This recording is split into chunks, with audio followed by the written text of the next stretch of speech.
আসসালামু আলাইকুম, কেমন আছেন সবাই? আশা করি সবাই ভালো আছেন। তো জীবন থেকে নেয়া এপিসোডের আজকে 47তম পর্ব। তো আজকের পর্বেও আমরা কিছু গল্প শেয়ার করব, আশা করি আপনাদের অনেক ভালো লাগবে। আপনারা যারা নিয়মিত আমাদের গল্প শোনেন তাদেরকে অসংখ্য অসংখ্য ধন্যবাদ। আর সবার কাছে একটা রিকোয়েস্ট থাকবে, আপনারা যারা আমাদের গল্পগুলো পছন্দ করেন তারা অবশ্যই আমাদের ইউটিউব চ্যানেলটা সাবস্ক্রাইব করে দিবেন। তো বেশি কথা বলবো না, সরাসরি গল্পের দিকে যাব। তো আজকের প্রথম গল্পটা পাঠিয়েছে যশোর থেকে ইমরান শেখ নামের একজন। আসসালামু আলাইকুম ভাইয়া, আশা করি অনেক ভালো আছেন। আমি আপনার ভিডিও নিয়মিত দেখি, তবে কখনো গল্প শেয়ার করা হয়নি। আজ আমার জীবনের গল্প আপনার কাছে বলতে চাই, আশা করি আপনি সবার মাঝে শেয়ার করবেন। আজ 1 বছর 3 মাস তার সাথে আমার কোনো যোগাযোগ নেই, কিন্তু আমি এখনো তার পথ চেয়ে বসে আছি। সে হয়তো ফিরে আসবে। আমার নাম মোহাম্মদ ইমরান শেখ। আমার বাড়ি যশোর জেলার অভয়নগর থানা, নোয়াপাড়া পৌরসভা, গ্রাম মহাকাল, ভাঙ্গা গেট। আমি একজন মালয়েশিয়া প্রবাসী। আমি মালয়েশিয়াতে আসি 2023 সালের জুলাই মাসের 12 তারিখে। আমার আব্বু একজন রিক্সা চালক এবং এর পাশাপাশি তিনি একটা ছোটখাটো ব্যবসা করতেন। আমরা 1 ভাই 1 বোন, আমি বড়। আমি ফ্যামিলির সমস্যার কারণে পড়ালেখা করতে পারিনি। আমার বোন ক্লাস 9-এ পড়ে। আমাদের হাসিখুশি ভরা সুন্দর একটা পরিবার ছিল, কিন্তু হঠাৎ করে সমস্ত কিছু ধ্বংস হয়ে গেল যখন আমার আব্বু আমার মাকে রেখে দ্বিতীয় বিয়ে করেন। আমি তখন ছোট ছিলাম। আমি দেখেছি আমার মাকে আমার আব্বু অনেক মারধর করত। তারপরেও আমার মা আমাদেরকে তার বুকে আগলে রেখে আমাদেরকে অনেক কষ্ট করে বড় করেছে। আমার মা কখনো কোনোদিন একটি দোকানে যায়নি কিছু কেনার জন্য। সেই মা আমাদেরকে মানুষ করার জন্য জুট মিলে চাকরি করে, অনেক কষ্ট করে। আমার কখনোই প্রেম ভালোবাসার প্রতি বিশ্বাস ছিল না। আমার মস্তিষ্কের ভেতর শুধু একটা চিন্তায় সবসময় ঘোরাফেরা করত, আমি কিভাবে আমার মা বোনদের ভালো রাখবো। আমি মালয়েশিয়াতে যে কোম্পানিতে কাজ করি, সেই কোম্পানির অবস্থা খুব ভয়ঙ্করভাবে খারাপ ছিল। বেতন ঠিকমতো দিত না, তা নিয়ে আমি একটু চিন্তিত ছিলাম। তো হঠাৎ করেই 2024 সালের ফেব্রুয়ারি মাসে শুরুর দিকে একটা মেয়ের সাথে আমার ফেসবুকে পরিচয় হয়েছিল। তার নাম ছিল জান্নাতুল। তার বাড়িও আমার যশোর জেলাতেই, তার বাড়ি চৌগাছা থানায়। সে আমাকে ফেসবুকে ফ্রেন্ড রিকোয়েস্ট পাঠিয়েছিল। আমি তার ফ্রেন্ড রিকোয়েস্ট অ্যাকসেপ্ট করলাম। আর আমি প্রথমে তাকে একটি SMS দিয়েছিলাম, বলেছিলাম কে আপনি। সে আমার SMS এর উত্তর দেয়নি। আমি চিন্তা করলাম হয়তো আমার পরিচিত নয়। সে যখন SMS এর উত্তর দেয়নি, আমি তাকে ফেসবুক থেকে আনফ্রেন্ড করে দিয়ে তার অ্যাকাউন্ট আমি ডিলিট করে দিয়েছিলাম। সে আমাকে 2 থেকে 3 দিন পর আমার SMS এর উত্তর দিয়েছিল। আমাকে বলেছিল কেমন আছেন আপনি, এটাই তার ফার্স্ট মেসেজ ছিল। সে যখন ছোট ছিল তার মা মারা যান। তারপরে তার আব্বু তাদের সুখের কথা চিন্তা করে কখনো দ্বিতীয় বিয়ে করেননি। তারা ভাই বোন ছিল 2 বোন 1 ভাই। সে সবার বড়। পৃথিবীতে তো কত মানুষের সাথে মানুষের কথা হয়, ঠিক তেমনই আমিও একটা মানুষের সাথে একজন মানুষ হিসাবে কথা বলেছি মাত্র।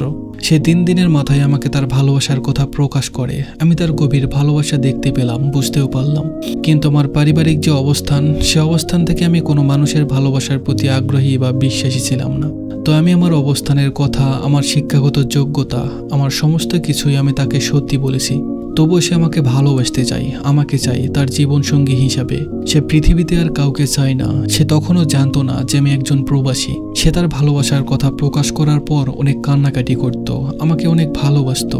আমাকে ভালোবাসার জন্য, আমাকে তার জীবনসঙ্গী হিসাবে পাওয়ার জন্য অনেক কান্না করত। কিন্তু আমি আমার অবস্থান থেকে তাকে সরাসরি না বলে দেই। সে তবুও আমার প্রতি তার ভালোবাসা 1 বিন্দু পরিমাণে কম করেনি। তো তার ভালোবাসা প্রকাশ করার ঠিক 2 দিন পরে তার বাসায় কিছু লোক আসে তাকে দেখার জন্য। সে আমাকে বলেছিল, আপনি শুধু একবার বলুন আপনি আমাকে ভালোবাসেন। আপনি যদি আমাকে একটি কথা বলেন, আমি ওই ছেলেদের সামনে কখনোই যাব না। ওকে যে ছেলেটা দেখতে আসছিল সে পুলিশে চাকরি করত। একটি ভালো ফ্যামিলির মেয়েকে কোনো বাবা মাই একটা নিম্নমানের ফ্যামিলির সাথে বিয়ে দিতে চায় না, এটা আমি বুঝি।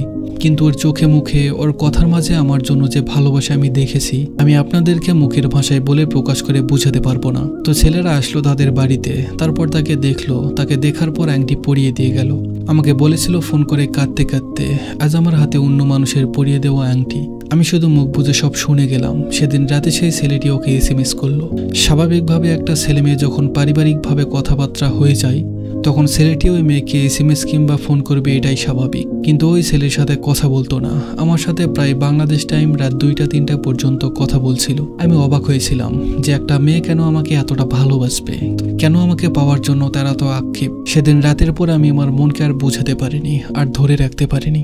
ঠিক পরদিন সকালে সে আবারও আমাকে ফোন করে কান্না করতে করতে তার ভালোবাসার কথা আবারও বলেছিল।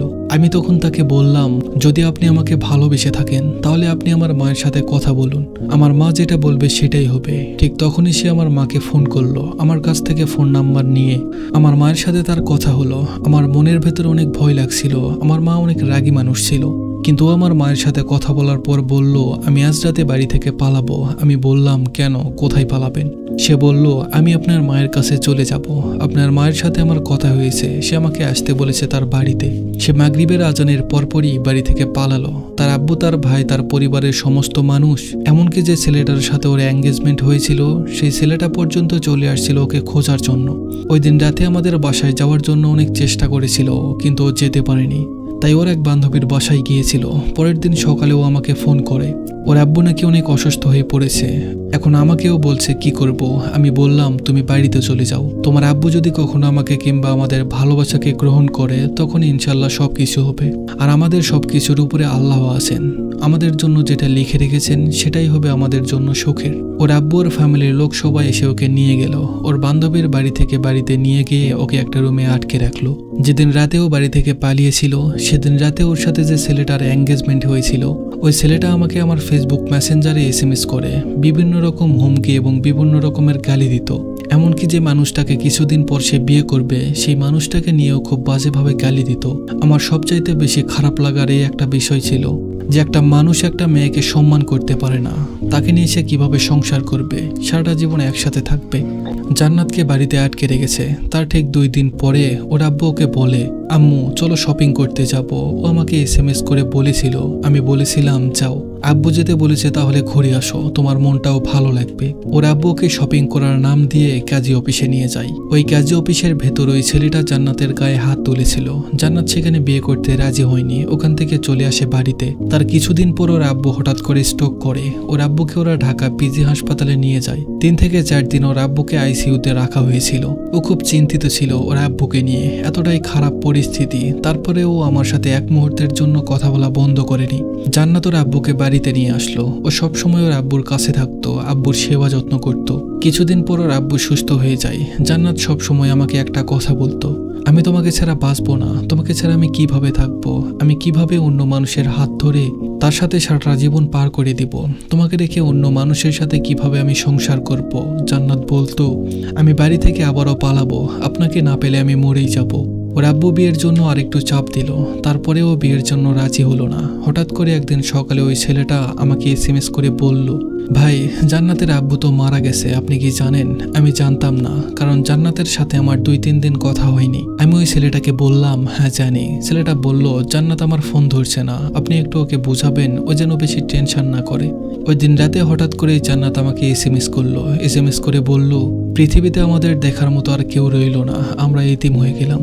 আমি ওকে সান্ত্বনা দেওয়ার চেষ্টা করতাম। ও সবসময় মন খারাপ করে থাকতো, অনেক টেনশন করতো ছোট ভাই বোনদেরকে নিয়ে। ওই দিনের পর থেকে ও কেমন জানি চুপচাপ হয়ে গিয়েছিল, কথা বলতো না, হাসিখুশি নাই, চুপচাপ থাকতো সবসময়, বেশি কথা বলতো না। 2024 সালে এপ্রিল মাসের শুরুর দিকে ও আমাকে বলেছিল, আমি একটি চাকরির জন্য চৌগাছা সরকারি কলেজে অ্যাপ্লাই করেছি, আপনি আমার জন্য দোয়া করবেন, আর আমি যদি মরে যাই আমাকে মাফ করে দিবেন, আর আমার ছবিগুলো শুধুমাত্র ডিলিট করে দিলেই চলবে, আর আমার আব্বু আম্মুর জন্য দোয়া করবেন। তার কিছুদিন মাঝে মাঝে কথা হতো। 2024 সালের এপ্রিল মাসের 16 তারিখে রাতে ওর সাথে আমার কথা হলো। রাতে আমার ডিউটি ছিল। সকালবেলা ডিউটি শেষ করে রুমে এসে বসে আমি ওকে SMS করলাম, ফোন করলাম, কিন্তু ঢুকলো না। আমি যেহেতু নাইট ডিউটি করে এসেছি, আমি ঘুমিয়েছিলাম। ঘুম থেকে উঠে দেখি আমার SMS এর কোনো উত্তর নেই। ওই সেদিন থেকে আজ পর্যন্ত তার সাথে আমার কোনো যোগাযোগ নেই, তার সাথে আমার কোনো কথা হয় না। আজ প্রায় 1 বছর 3 মাস। আমি আজও জানতে পারলাম না তার জীবনে আমাকে পাওয়ার জন্য এত কিছু ঘটে গেল, আমাকে পাওয়ার জন্য শত কষ্ট সহ্য করেছে। সেই মানুষটা এভাবে হুট করে কিভাবে চলে গেল সেটাই বুঝলাম না। আমি এখন পর্যন্ত তার ফিরে আসার অপেক্ষায় আছি। তার জন্য আমার ভেতরটা ছিঁড়ে যায়, কিন্তু প্রকাশ করতে পারি না। আমার মা এখন পর্যন্ত জান্নাতের কথা জিজ্ঞেস করে, বলেন জান্নাত কি ফোন করেছিল, কথা হয়েছিল? আমি হাসি মুখে বলি, না মা, কথা হয়নি। কিন্তু আমার মা বুঝতে পারতো আমি জান্নাতকে ছাড়া ভালো নেই। তার জন্য আমি সবসময় দোয়া করি, আল্লাহ যেন তাকে সুস্থতার সাথে এই পৃথিবীর মাঝে বাঁচিয়ে রাখেন। এই পৃথিবীর সমস্ত সুখ আল্লাহ যেন তাকে এনে দেন। আর ইনশাল্লাহ আমি আসবো আপনার খোঁজে আপনার শহরে। এখন এই বাস্তবতার পরিস্থিতির কাছে আমি বাধা পড়ে আছি। ইনশাল্লাহ আমি আসবো আপনার খোঁজে, আপনার অপেক্ষায় সারা জীবন থাকবো ইনশাল্লাহ। তো এই ছিল আজকের আমাদের প্রথম গল্প। আশা করি গল্পটা আপনাদের ভালো লেগেছে। আমাদের গল্পগুলো ভালো লাগলে অবশ্যই আমাদের কমেন্ট করে জানাবেন। আর নতুন নতুন গল্প পেতে অবশ্যই আমাদের ইউটিউব চ্যানেলটা সাবস্ক্রাইব করে দিবেন। আর আপনারাও চাইলে আপনাদের জীবনের গল্প আমাদের পাঠিয়ে দিতে পারেন। গল্প পাঠাতে অবশ্যই আমাদের ইমেল করবেন। আমাদের ইমেল অ্যাড্রেসটা হলো sohanofficial111@gmail.com, অথবা আমাদের ফেসবুক পেজে মেসেজ করবেন। আমাদের ফেসবুক পেজের নাম ভয়েস অফ সোহান। তো চলুন বেশি কথা বাড়াবো না, পরবর্তী গল্পে যাওয়া যাক। এই গল্পটা পাঠিয়েছে নারায়ণগঞ্জ থেকে জান্নাতুল ফেরদৌস নামের একজন। ভাইয়া, আমি আপনার সব ভিডিও দেখি, খুব ভালো লাগে, খুব শিক্ষণীয় ভিডিও। এই ভিডিও থেকে আমি অনেক কিছু শিখেছি। ধন্যবাদ আপনাকে এত সুন্দর সুন্দর ভিডিও দেওয়ার জন্য। খুব ভালো লাগে আপনার ভয়েস এবং ভিডিও। আজ আমি আমার জীবনের একটা গল্প সবার মাঝে শেয়ার করতে চাই, আমার একতরফা ভালোবাসার গল্প। তাকে ভালোবেসে বাবা মায়ের কাছে মার খেয়েছি, গ্রামের মানুষদের কাছে ছোট হয়েছি, তারপরেও সে আমাকে একটুও ভালোবাসেনি। আমি জান্নাতুল ফেরদৌস, জেলা নারায়ণগঞ্জ। তো একদিন আমি ছাদে দাঁড়িয়েছিলাম, রাস্তা দিয়ে একটা ছেলে হেঁটে যাচ্ছিল। ওই দিনই তাকে আমি প্রথম দেখি। এর আগে কখনো ওই ছেলেটাকে আমি এই এলাকায় দেখিনি। ভেবেছিলাম আমার ফ্রেন্ডের বাসায় হয়তোবা তারা ভাড়া থাকে, কিন্তু না, তারা এখানে নতুন একটি বাড়ি করেছে। কিছুদিন যাবৎ তারা এখানে এসেছে। ছেলেটিকে প্রথম দেখাই আমার খুব ভালো লেগে যায়। তারপর থেকে প্রতিদিনই আমি ছাদে দাঁড়িয়ে থাকতাম তাকে দেখার জন্য।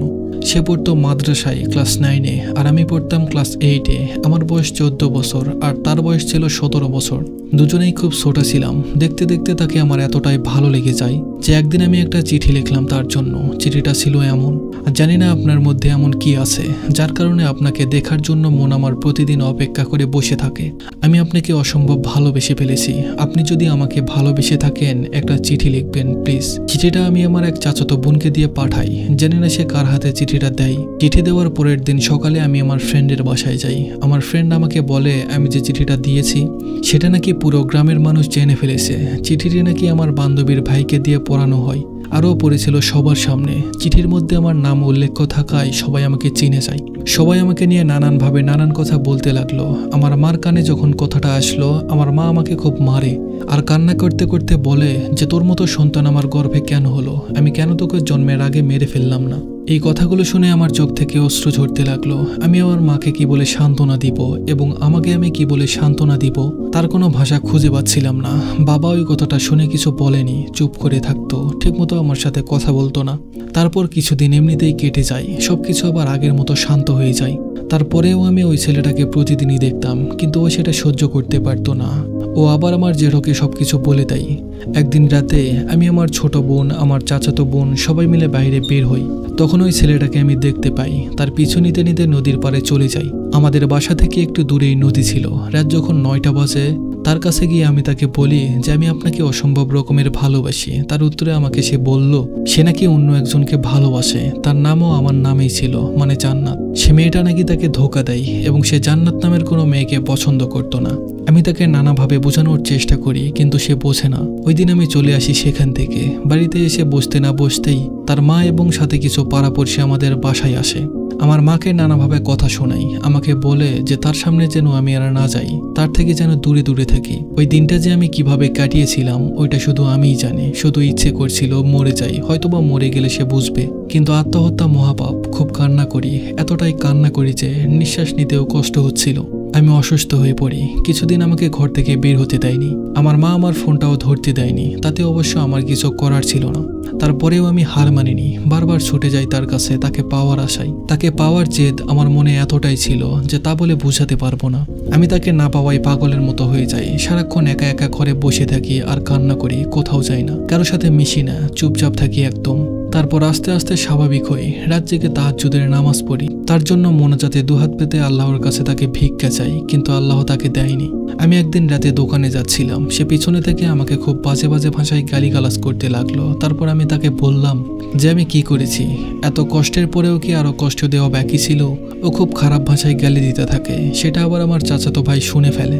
শুনে তাকে খুব মারে। গ্রামের সবাই এক হয়ে যায়। তখন সবাই বলতে লাগলো যে এই মেয়েটারই দোষ, এখন আবার ছেলেটার পিছনে লেগেছে। কিন্তু আমি তাকে কিছুই বলিনি। আমার বাবাকে গ্রামের লোক যাতা বলতো, রাস্তায় বের হতে পারছিল না।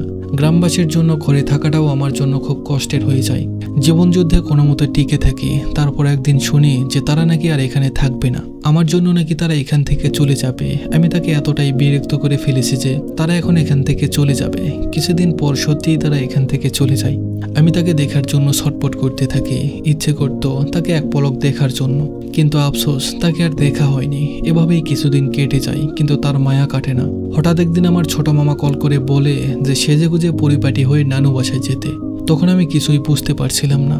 নানু বাসায় গিয়ে দেখি ওখানে আমাকে দেখতে আসছে ছেলের মা, বাবা এবং তার ছোট মামি। তার ছোট মামি ছিল একজন টিকটকার। তাকে দেখে তখনই আমি চিনতে পারি, আর তার সাথে কিছু টিকটকও করি। আর তার মাও আমার সাথে কিছু ছবি তুলে নিয়ে যায়। ছবিগুলো ছেলেটাকে দেখানোর পর ছেলেটা আমাকে খুব পছন্দ করে, আর তার মামির কাছ থেকে সম্ভবত আমার আইডিটা নেই। তারপর সে আমাকে নক দেয় টিকটকে, বলে যে তোমার সাথে আমার কিছু কথা আছে। আমি তাকে বলি যে আমি আপনাকে চিনি না, আর আপনার সাথে আমার কোনো কথা নেই। তারপর সে আমাকে তার পরিচয় দেয়। সে বলে যে তার জন্যই নাকি আমাকে দেখতে আসছিল। তারপর আমি তাকে কিছু মিথ্যা কথা বলি যে আমি একজনকে অসম্ভব রকমের ভালোবাসি, তার সাথে আমার 2 বছরের রিলেশন, তাকে আমি কখনোই ছাড়তে পারবো না। উনি যাতে কাউকে কিছু না বলেই বিয়েটা ভেঙে দেয়, কিন্তু উনি আমার মামার কাছে সবকিছু বলে দেয় যে আমি একজনকে অসম্ভব রকমের ভালোবাসি, তার সাথে আমার রিলেশন আছে। এটা শুনে আমার মামা আমাকে খুব বকে, সবাই আমাকে অনেক বকা দেয়। তারপর আমাকে খুব বুঝাই, আমিও বুঝতে পারি বাস্তবতা বলতেও তো কিছু একটা আছে, তা তো আমাকে বুঝতেই হবে। তার পিছু পড়ে থাকলে তো আমার কোনো লাভ হবে না, কারণ সে তো আর নেই। তাকে তো চাইলেই আর দেখতে পারবো না, নিজের করে পাবো না।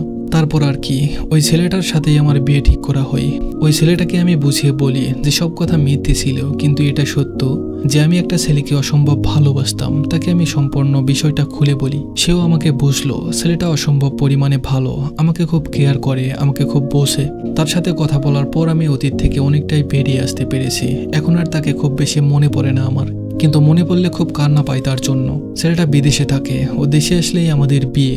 আলহামদুলিল্লাহ, এখন আমি খুব ভালো আছি। সবশেষে একটা কথাই বলবো, আমি তাকে ভালোবাসলাম, কিন্তু সে আমাকে ভালোবাসলো না। তাকে পাওয়ার জন্য কত ছেলেকেই না আমি রিজেক্ট করেছিলাম, কিন্তু সে আমাকে বুঝলো না। তাকে দেখার আগে আমি আর কাউকে ভালোবাসিনি। সে আমার প্রথম ভালোবাসা ছিল, আমার একতরফা ভালোবাসা। আমি একজন মেয়ে হয়েও একজন ছেলেকে অসম্ভব রকমের ভালোবেসেছিলাম, কিন্তু এখন আর তাকে আমি ভালোবাসি না। তার প্রতি এক বুক ঘৃণা জন্ম নিয়েছে। আসলে একটা কথা কি জানেন, কেউ কিছু সহজে পেয়ে গেলে তার মূল্য দিতে জানে না। সে এখন মাঝে মধ্যে আমার ফ্রেন্ডের কাছে আমার কথা জিজ্ঞেস করে। আমার ফ্রেন্ডও বলে দিয়েছে ওর অন্য জায়গায় বিয়ে হয়ে গেছে, ওর কথা আর আমাকে বলবেন না। সবশেষে একটা কথাই বলতে চাই, আল্লাহ যা করেন ভালোর জন্যই করেন। তো এই ছিল আজকের আমাদের দ্বিতীয় গল্প। আশা করি এই গল্পটাও আপনাদের অনেক ভালো লেগেছে। আমরা সবসময় চেষ্টা করি আপনাদেরকে সুন্দর সুন্দর গল্প উপহার দেওয়ার জন্য। আর আমাদের গল্প যদি আপনাদের ভালো লেগে থাকে তাহলে অবশ্যই আমাদের ইউটিউব চ্যানেলটা সাবস্ক্রাইব করে দিবেন।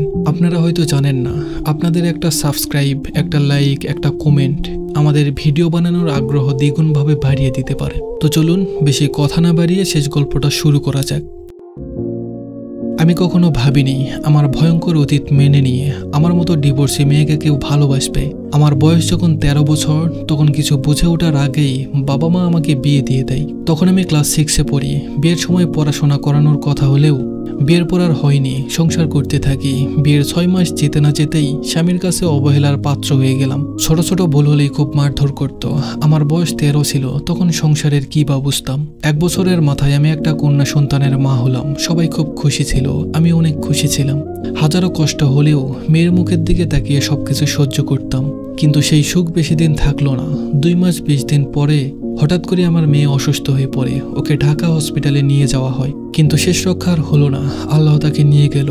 এরপর আরো কঠিন জীবনের সম্মুখীন হলাম। আমার শ্বশুরবাড়ির লোকজন বলতে থাকে আমি নাকি আমার মেয়েকে মেরে ফেলেছি। আপনারাই বলুন আমি কি করে নিজের মেয়েকে মেরে ফেলতে পারবো?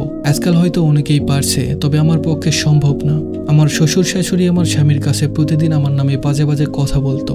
আমার স্বামী ওর মা বাবার কথাই আমাকে খুব মারতো, খুব অত্যাচার করত।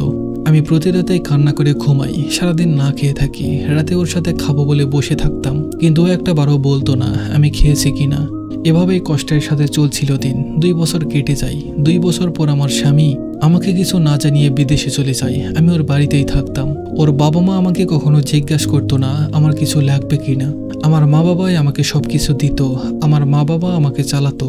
8 মাস না যেতেই ওখানে একটা মেয়েকে 7 লক্ষ টাকার লোভে বিয়ে করে, আর আমাকে ওর বাবা মা বাড়ি থেকে বের হয়ে যেতে বলে। আমি নাকি অলক্ষী, নিজের সন্তানকে নাকি নিজেই মেরে ফেলেছি। এত কিছুর পরে আমার বাবা মা আমাকে নিয়ে চলে আসে, কিন্তু কিছুদিন পরে মা বাবার কাছে আমিও বোঝা হয়ে গেলাম। সারাদিন খাটতাম, বাসার সব কাজ করতাম। 1 বছর পর আমি নিজের ইচ্ছায় আবার পড়াশোনা করতে থাকি। বাবা মাঝে মাঝে খাওয়ার জন্য টাকা দিত, ওই টাকা জমিয়ে খাতা কলম বই কিনতাম। এভাবেই চলতে থাকে দিন। একদিন হঠাৎ করে ফেসবুকে একটা ছেলের সাথে পরিচয় হয়। ছেলেটা প্রবাসী, কুয়েতে থাকতো। ছেলেটাকে খুব ভালো মনে হলো। আমি নিজের সব কষ্ট তাকে বলি, আমার অতীত শুনেও আমাকে খুব বোঝাই। তো 1 মাস এভাবেই চলতে থাকে। 15 জুলাই রাতে আমার জন্মদিন ছিল। ওই দিনও আমাকে প্রপোজ করে। আমি কখনো ওকে দেখিনি, ও আমাকে কখনো সামনাসামনি দেখেনি। তাকে বললাম আমি ডিভোর্সি আর আপনি অবিবাহিত, এটা কখনোই হয় না। তখন সে বলল, তুমি যে বিবাহিত এটা তো আমি জানি, আমাকে একটাবার সুযোগ দিয়ে দেখো, আমি তোমাকে ঠকাবো না। আমিও কিছু না ভেবেই রাজি হয়ে গেলাম। 5 মাস রিলেশন করার পর ও বলল, চলো বিয়ে করে ফেলি। আমি তোমাকে হারাতে চাই না, তোমার মতো একজনকে হারালে জীবনে সবচেয়ে বড় ভুল করব। আমি তোমাকে কখনো কষ্ট দিব না, তোমাকে রানী বানিয়ে রাখবো। তখনও ওর বাড়িতে জানাই আমার কথা আর বিয়ের কথাও। প্রথমে ওর বাড়িতে কেউ রাজি না হলেও ওর পাগলামি দেখে রাজি হয়, কিন্তু আমার পরিবার মেনে নিবে না, আমাকে খুব মারধর করে। আর এই সব জানার পরে ওর সাথে আমার যোগাযোগ বন্ধ করে দেয়। আমি আমার চাচাতো বোনের ফোন দিয়ে কথা বলতাম। ও মাই বলে, তুমি কলেজের কথা বলে বাসা থেকে বের হয়ে আসো, আমার বাবা মা বিয়ে পড়িয়ে তোমাকে আবার রেখে আসবে। 15 নভেম্বর আমি বাড়ি থেকে পালিয়ে বিয়েটা করি। ওর বাবা মা এসে বিয়েটা ফোনে করায়। আলহামদুলিল্লাহ, ওই দিন প্রথম সে আমাকে বউ বলে ডেকেছিল। বিয়ে হয়ে গেল, আমি চলে আসলাম বাড়িতে, ওনারাও চলে যায়। 27 দিন পর ওদের বাড়িতে নিয়ে আসে। আলহামদুলিল্লাহ, আমাদের বিয়ের 9 মাস চলে। এখন সে আমাকে অনেক বেশি ভালোবাসে। যেমন করে বলেছিল রানী বানিয়ে রাখবে, সে রাজা না হয়েও আমাকে রানী বানিয়ে রেখেছে। আমি এখন নিজেকে অনেক ভাগ্যবতী মনে করি। এই যুগে এসেও ওর মতো একটা মানুষ পেয়েছি, যে কিনা এত কিছু জেনেও আমাকে আগলে রেখেছে নিজের কাছে।